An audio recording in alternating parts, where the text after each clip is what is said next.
everyone. We have already studied about Wheatstone bridge, and I told you that the practical form of Wheatstone bridge is meter bridge, with which we can calculate the value of the unknown resistance in the lab, right? So meter bridge is nothing but it's the practical form of Wheatstone bridge. Practical form of Wheatstone bridge, right? I have not removed this diagram because I want you to compare the Wheatstone bridge with the meter bridge. So for that, I am drawing the diagram in steps over here. So in the meter bridge, what happens is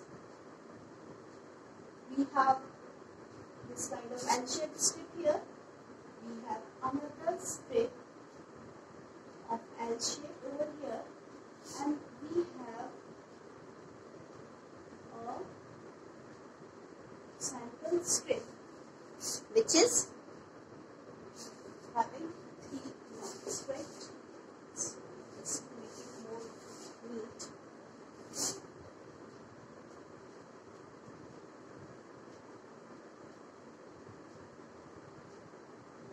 So this is these are the strips. These are thick copper strips. I'll tell you at the last that thick copper strips are used to reduce the resistance of these copper strips, right? So if these are on the same copper strip, so I would say that these points are showing the same point where attachments are there. So I can say that this point is A, this point is also A, the writing short over here. These points are same. Now between A and C, we have a battery. So I will write down that this is point C. So this is also point C. And between point A and C, I have a battery. Okay. So this is a battery, and I am adding a key over here. Though the batteries have inherent switch.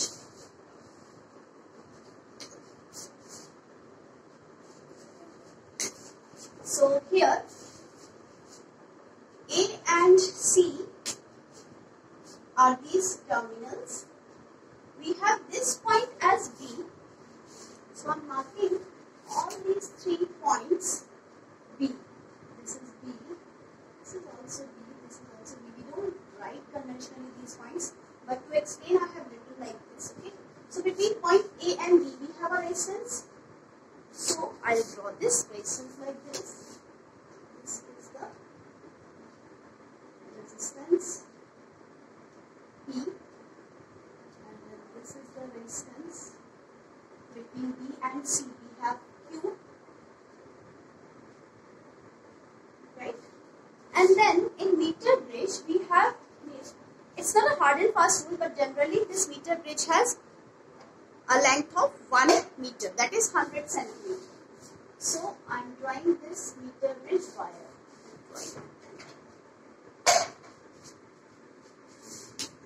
This is the meter bridge wire.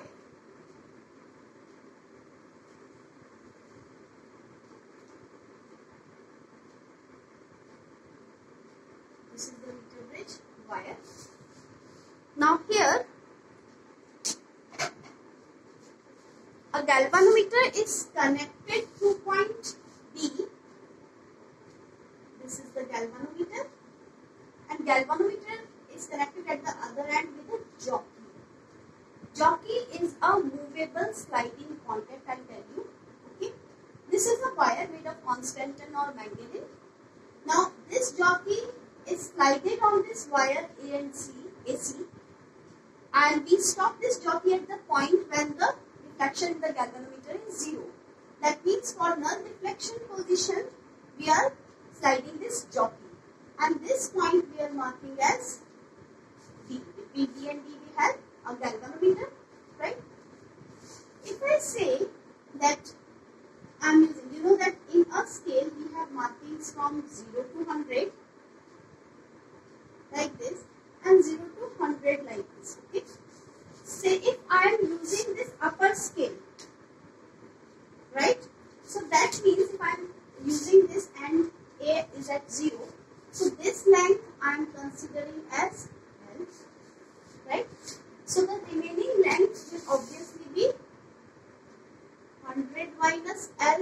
millimeters, right? So this way, if I want to write the resistance of the wire AB, that resistance I can compare here. This AD is R, so I can say that the resistance of this part of the wire is R and resistance of the CD part of the wire is S, right? We know that a resistance can be calculated using the formula rho L upon A. If this wire has a uniform cross section and the material is same, we are using the same wire. So this R can be written as rho L upon A. That means resistance of part,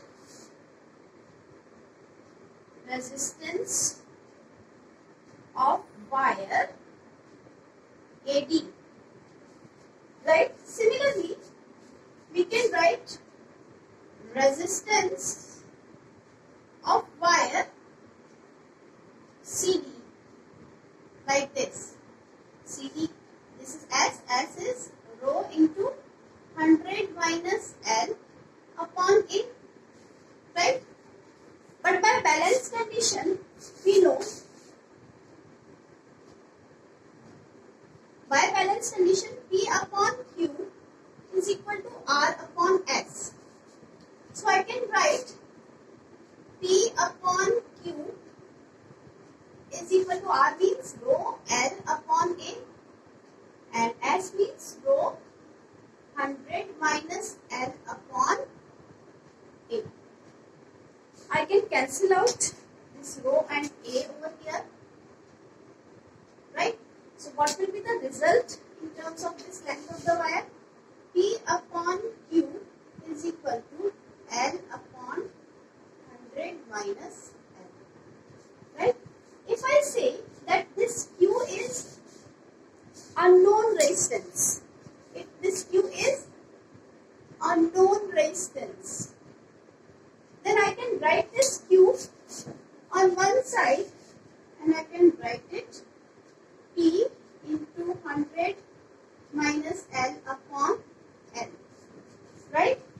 So here it is important that from which point are we considering our scale to start from.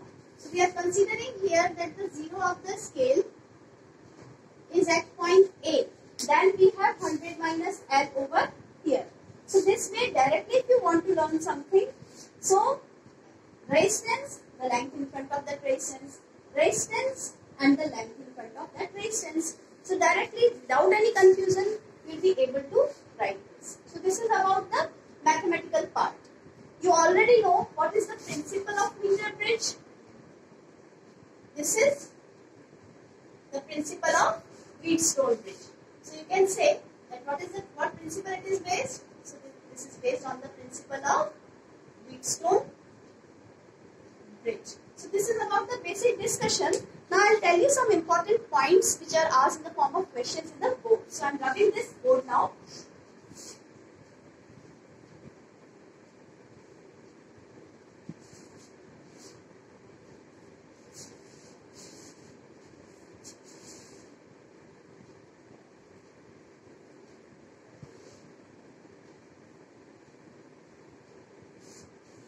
So here, one important point which I have already told you, that 3 copper strips, important points I am marking here. Thick copper strips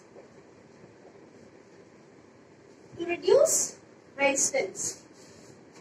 To reduce resistance. Right? Why? Because resistance is proportional to 1 by A. So thick means less resistance. Okay. Second important point is the balance point is considered near preferable. Balance point is preferable near midpoint of the wire. So the simple answer to this is to reduce the percentage error.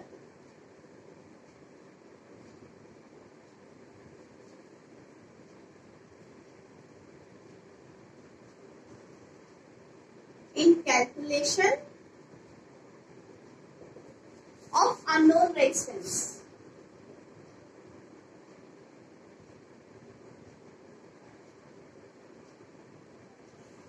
Right? Then we have third important point. The resistances must be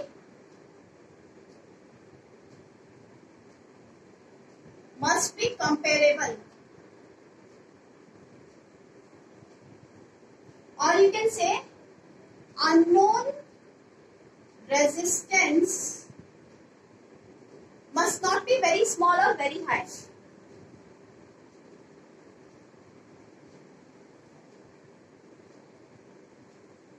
Or very high. These are important points. Then possible causes of one-sided deflection, which one I have already written. So possible causes of one-sided deflection. We know that if we have one-sided deflection, we won't be able to find the null point. So you can say resistances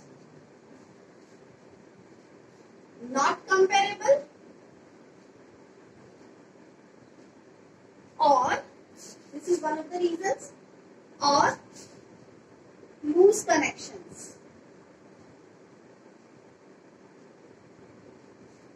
Right? So this was all about meter bridge. Now the concepts are easy to understand. I hope you all have understood all this, and then we can take up the numericals in next week. Thanks.